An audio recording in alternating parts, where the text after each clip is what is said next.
Hi everyone, welcome to all of you in English Knowledge Stream Channel. Guys, मैं आज grammar के अंतर्गत आपको डायरेक्ट इनडायरेक्ट नरेशन के बारे में चर्चा करने वाले हैं। जैसा कि पिछली वीडियो में मैंने आपको बताया, नरेशन, स्पीच और स्टेटमेंट तीनों का मतलब होता है कथन। पिछली वीडियो में मैंने आपको यह भी बताया कि इसमें रिपोर्टेड स्पीच पाई जाती है, रिपोर्टिंग स्पीच पाई जाती है और कामा, इन्वर्टेड कामाज पाए जाते हैं। मैंने यह भी आपको बताया कि किस तरह से एक सेंटेंस मैंने दिया था उसको रिकैपिचुलेट कर देते हैं। जैसा कि सेंटेंस मैंने दिया था, Gandhi ji said to us,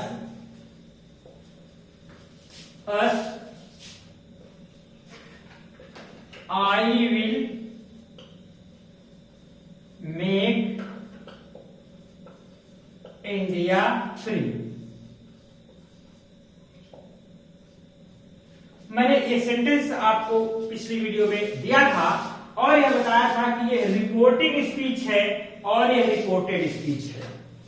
तो सामान्यतः पुस्तकों में यही लिखा रहता है, लेकिन कुछ चीजें हम आपको बताना चाहते हैं जो एडवांस लर्नर्स हैं उनके लिए, कि यह रिपोर्टिंग स्पीच के साथ साथ इसका एक नाम और है प्रिंसिपल क्लॉज, और रिपोर्टेड स्पीच जो है उसका नाम है सबऑर्डिनेट क्लॉज, और इसको जो इन्वर्टेड कामाज है इसका एक नाम और है कोटेशन मार्क।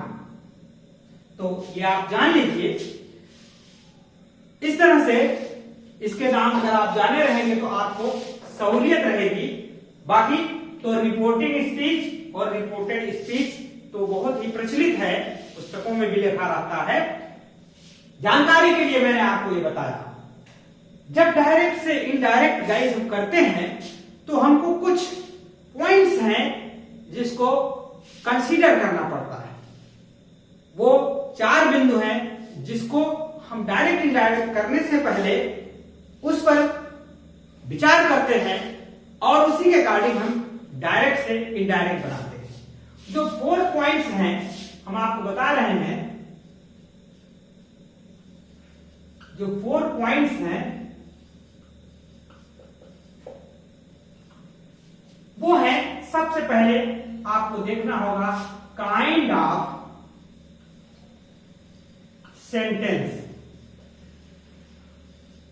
वो सेंटेंस किस प्रकृति का है।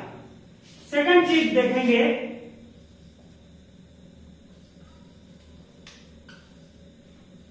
Change in tense.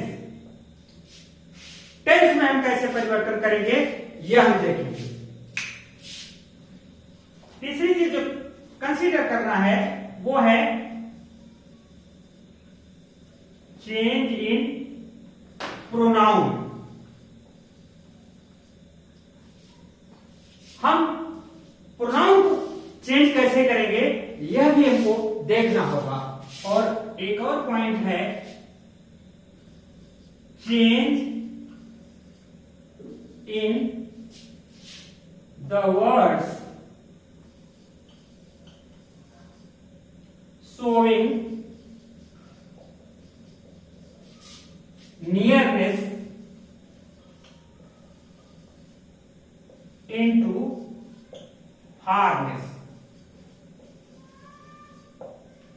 यानी जो नियरनेस, जो वर्ड नियरनेस निकटता सूचक शब्दों को हम दूरवर्ती सूचक शब्दों में, फारनेस में, डिस्टेंट वर्ड्स में हम उसको परिवर्तित करते हैं। तो जब हम डायरेक्ट से इनडायरेक्ट करते हैं तो ये 4 पॉइंट्स के ही अनुसार हम उसको चेंज करते हैं, तो गलती कभी नहीं होगी। तो हम गाइड आपको बारी बारी से एक एक पॉइंट पर डिस्कस करेंगे और आपको अच्छी तरह बताएंगे कि आप कैसे डायरेक्ट को इनडायरेक्ट में कर लेंगे। तो सबसे पहला जो पॉइंट है वो है काइंड ऑफ सेंटेंस। तो काइंड ऑफ, बाकी हम इरेज कर देते हैं, काइंड ऑफ सेंटेंस के बारे में सबसे पहले हम आपको बताने चल रहे हैं कि जब हम डायरेक्ट से इनडायरेक्ट करते हैं तो सबसे पहले हमें क्या करना चाहिए। सबसे पहले हमें सेंटेंस को परखना चाहिए, पहचानना चाहिए कि कौन सा सेंटेंस है। अब काइंड ऑफ सेंटेंस में 4 सेंटेंस 5 सेंटेंस होते हैं। जैसे पहला सेंटेंस जो होगा वो होगा एसर्टिव। एसर्टिव का एक नाम डिक्लेरेटिव भी होता है, डिक्लेरेटिव सेंटेंस। अब डिक्लेरेटिव सेंटेंस क्या होता है? डिक्लेरेटिव सेंटेंस में हम देखते हैं कि इसमें 2 तरह के सेंटेंस इंक्लूड रहते हैं। पहला इसमें सेंटेंस जो रहेगा वो रहेगा डिक्लेरेटिव सेंटेंस में अफर्मेटिव। अफर्मेटिव सेंटेंस इसमें रहेगा और दूसरा रहेगा निगेटिव। ध्यान दीजिए, निगेटिव अलग से कोई सेंटेंस नहीं होता, ये असर्टिव सेंटेंस का ही भाग होता है। अब असर्टिव सेंटेंस की चर्चा जब हम इंडिविजुअली करेंगे, सेपरेटली करेंगे, तो उसके बारे में इसके रूल रेगुलेशन के बताएंगे। ये सारे जनरल रूल्स के अंतर्गत हैं। और दूसरा टाइप का जो सेंटेंस होता है वो होता है इंट्रोगेटिव। इंट्रोगेटिव सेंटेंस, इसमें भी आप देखेंगे 2 तरह के होते हैं सेंटेंस। जैसे पहला आपका इसमें रहेगा WH टाइप और दूसरा yes no type. Yes no type थोड़ा सा हम डिस्कस कर लेते हैं। इसमें WH टाइप होता है जब हम क्वेश्चन वर्ड से शुरू करते हैं, जैसे वेयर आर यू गोइंग, आप कहां जा रहे हैं, तो ये WH टाइप का हुआ। और यस नो टाइप का होता है हैव यू ईटन फूड, क्या खाना खा लिया है? यस आई हैव ईटन, हाँ मैंने खाना खा लिया है। तो ये दोनों टाइप के सेंटेंस आप टेंस के अंतर्गत आप पढ़ चुके हैं। वैसे भी मैंने ग्रामर पे हमारे प्ले लिस्ट में जाइए तो आप सेंटेंस के अंतर्गत जाएंगे तो आप अच्छी तरह से उस पर मैंने बहुत डिटेल में बताया है। जो तीसरा सेंटेंस होता है वो होता है imperative. Imperative sentence, imperative sentence के अंतर्गत गाइस क्या होता है? इसमें ऑर्डर, रिक्वेस्ट के भाव रहते हैं और एडवाइस के भी भाव रहते हैं। तो 3 तरह के जो भाव इसमें निकलते हैं उसको हम इंपरेटिव सेंटेंस कहते हैं। तो ऑर्डर वाले भाव रहेंगे और रिक्वेस्ट वाले भाव रहेंगे और एडवाइस वाले भाव रहेंगे। तो ध्यान दीजिएगा। और चौथा तरीके का जो सेंटेंस आता है इसके अंतर्गत उसको कहते हैं एक्सक्लेमेटरी सेंटेंस।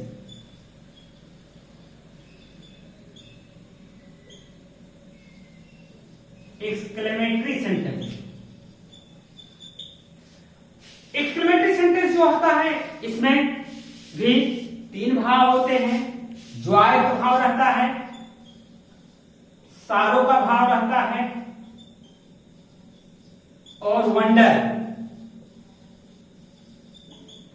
तो जॉय का मतलब हुआ है प्रसन्नता सूचक शब्द रहेंगे, हुर्रा, हा हा इत्यादि रहेंगे।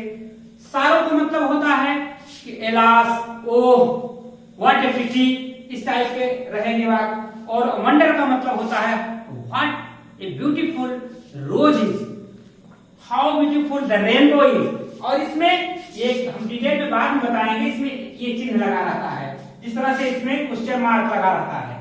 तो इसकी चर्चा हम इसमें फुल स्टॉप लगा रहता है। इसका जो इसको फुल स्टॉप सेंटेंस के अंतर्गत लगा रहता है, और इंट्रोगेटिव के सेंटेंस के अंतर्गत जो क्वेश्चन मार्क लगा रहेगा, चाहे वो WH टाइप का हो चाहे वह yes no टाइप का हो, इसमें क्वेश्चन मार्क लगा रहता है।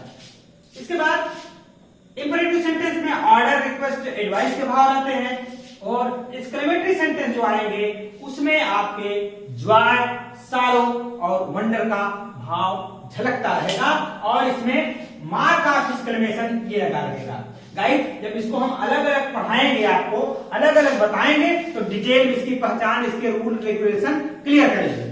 आज इसको हम केवल इंट्रोडक्टरी रूल बता रहे हैं, इंट्रोडक्शन दे रहे हैं कि कितने तरह से ये पहला पॉइंट काइंड ऑफ सेंटेंस जो होता है, कौन सा सेंटेंस है, डायरेक्ट से इनडायरेक्ट बनाते समय हम सबसे पहले इसको पहचानेंगे।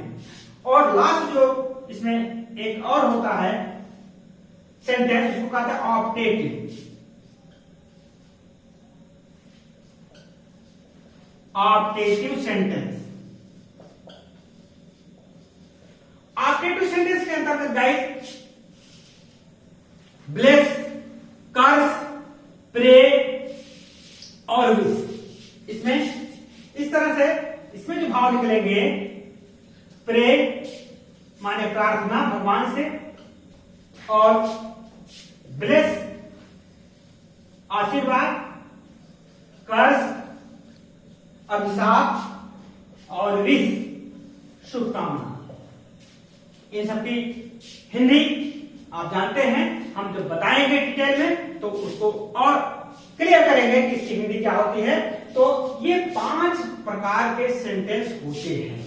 तो जब हम डायरेक्ट से इनडायरेक्ट करते हैं तो गाइस सबसे पहले हमको माइंड करना पड़ेगा, देखना पड़ेगा कि ये कौन सा सेंटेंस है। तो पहला बिंदु जो था वो काइंड ऑफ सेंटेंस था, तो हम सबसे पहले इस सेंटेंस को पहचानेंगे, पहचान हम आपको बताएंगे, बाद में अलग अलग करके इसका रूप बताएंगे। तो इसको जब पहचान लेंगे, मान लीजिए असर्टिव सेंटेंस है, तो आपका जो असर्टिव सेंटेंस के रूल्स होंगे वो आपको अप्लाई करना पड़ेगा। अगर मान लीजिए इंट्रोगेटिव है, आप पहचान जाएंगे मार्क ऑफ इंट्रोगेशन से, तो इंट्रोगेटिव जो सेंटेंस होगा उसका जो रूल होगा वो अप्लाई कर। इसी तरह से जितने भी सेंटेंस हैं उन सब का अलग अलग रूल है और उसको आपको अप्लाई करना पड़ेगा, तो आप अच्छे तरीके से कर लेंगे। तो हम आपको नेक्स्ट वीडियो में हम और 2 और 3 बिंदु जो हैं, 2, 3, 4 उन बिंदुओं पर डिस्कस करेंगे। तो आशा करते हैं कि आप इतनी वीडियो देख लीजिए और इसको अच्छी तरह से नोट कर लीजिए। अगली वीडियो में हम आपको दूसरा पॉइंट जो होता है चेंज इन टेंस, उस पर डिस्कस करेंगे और आपको अच्छी तरह से उसका रूल बताएंगे। अगर नए हैं तो सब्सक्राइब कर लीजिए और शेयर करिए, देखते रहिए इंग्लिश नॉलेज हिस्ट्री चैनल को, आपको एक एक पॉइंट अच्छी तरीके से समझाया जाएगा। Thank you for watching this video.